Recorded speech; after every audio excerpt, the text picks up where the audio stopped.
Argentina is the most popular team in Bangladesh. এই ছোট ছোট কিশোর তরুণদেরকে দেখে আমি আমার তারুণ্যের দিনগুলোতে ফিরে গিয়েছি। মনে হয় যে আমি বোধহয় তোমাদের মাঝে ওখানে বসে আছি, এখানে অন্য কেউ বক্তব্য দিচ্ছেন। আমার বাড়ি ভোলা জেলায়, কিন্তু আমার সবচেয়ে প্রিয় শহর হলো যশোর। এর কারণ হলো 1971 সালে 30শে মার্চ আমি এই যশোর ক্যান্টনমেন্টে পাকিস্তানি বাহিনীর বিরুদ্ধে বিদ্রোহ করেছিলাম। 8 ঘন্টা যুদ্ধ হয়েছিল যশোর ক্যান্টনমেন্টে। তারপরে এই অঞ্চলে, যশোর কুষ্টিয়া অঞ্চলে মুক্তিবাহিনী আমি গড়ে তোলার সুযোগ পেয়েছি বলে সৃষ্টিকর্তাকে ধন্যবাদ জানাই।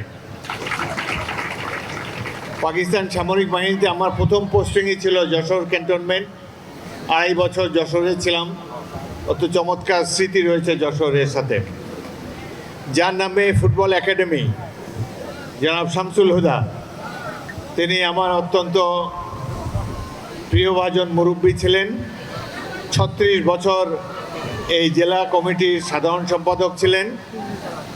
1962 সালে ঢাকায় জাতীয় ফুটবল প্রতিযোগিতা অনুষ্ঠিত হয়েছিল। আমি যশোর বিভাগের হয়ে প্রতিনিধিত্ব করেছিলাম। যশোর স্টেডিয়ামে 1 মাস ট্রেনিং ক্যাম্প চলেছিল। আমি 1 মাস এই যশোর ক্যান্টনমেন্টের ক্যাম্পে, যশোর স্টেডিয়ামের ক্যাম্পে ছিলাম।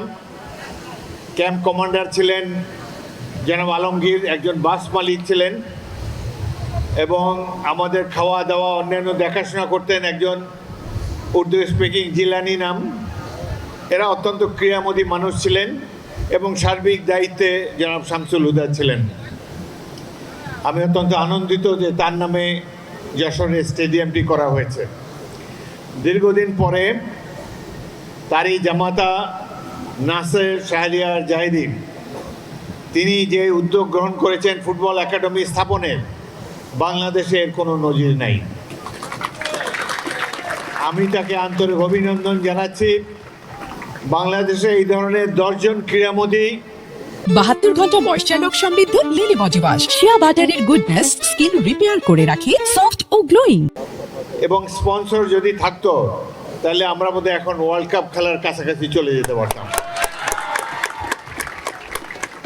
ক্রীড়াঙ্গনে যাদেরকে দেখি তারা এখান থেকে কিছু নিতে আসে, আর এখানে দেখলাম যে জাহিদি সাহেব তিনি কিছু দিতে এসেছেন, এবং যে সুন্দরভাবে এই একাডেমিটি অর্গানাইজ করেছেন।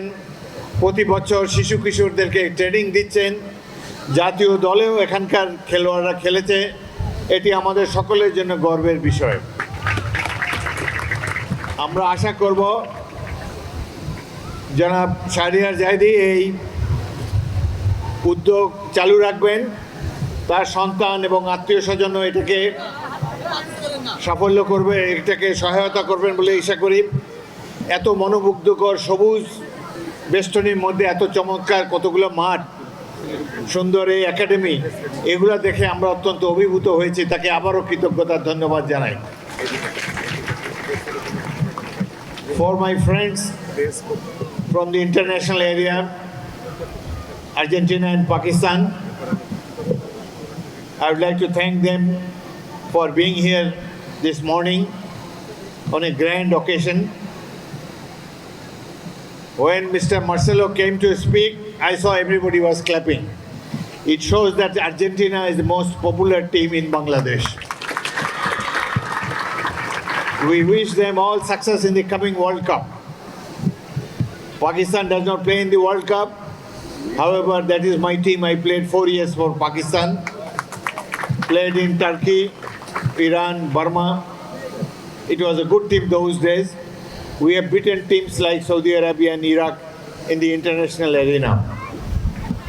However, আমার মনে হয় যে এই তরুণদের মধ্য থেকেই গড়ে উঠবে আমাদের দেশের ম্যারাডোনার মতো খেলোয়াড়রা, এবং এই কৃতিত্বের জন্য আমি সকল কৃতিত্ব দিতে চাই এই একাডেমির প্রতিষ্ঠাতা শাহরিয়ার জাহিদি এবং তার এই টিমকে। এত মনোমুগ্ধকর পরিবেশে এই গ্রাসরুট ফুটবল একাডেমি প্রশিক্ষণ অনুষ্ঠিত হচ্ছে দেখে আমি খুবই আনন্দিত হয়েছি। আশা করি যশোরবাসী তিনি যে অবদান রেখেছেন এর ফলে যশোরের ফুটবলের মান সাথে সাথে বাংলাদেশের ফুটবলের মান আরও উন্নত হবে। ফুটবল ফেডারেশনের প্রেসিডেন্ট তাবেদ আওয়াল, উনি বয়স কম, নিজেও একজন খেলোয়াড়। উনি যে আগ্রহ দেখাচ্ছেন খেলাধুলার উন্নয়নের জন্যে, তার প্রতি আমরা সবাই কৃতজ্ঞতা জানাই। আশা করি বাংলাদেশ এশিয়ার ফুটবল ম্যাপে আরও অনেক কৃতিত্ব অর্জন করতে পারবে। বর্তমান বাংলাদেশ টিম হামজা এবং আরও আমেরিকান দুই ভাইয়ের অংশগ্রহণের ফলে এখন আমার বিশ্বাস যে এশিয়ার মধ্যে one of the top team হবে বাংলাদেশ ফুটবল টিম। এবং তারা তো প্রতিষ্ঠিত খেলোয়াড়। আমরা আশা করব এই একাডেমির থেকে এই যে কিশোররা এখানে বসে আছে এদের মধ্যে থেকে বাংলাদেশে ম্যারাডোনা, পেলে, প্ল্যাটিনি এই ধরনের খেলোয়াড় একসময় সৃষ্টি হবে। 72 ঘন্টা ময়েশ্চার লক সমৃদ্ধ লিলি বডি ওয়াশ শিয়া বাটারের গুডনেস স্কিন রিপেয়ার করে রাখে সফট ও গ্লোয়িং।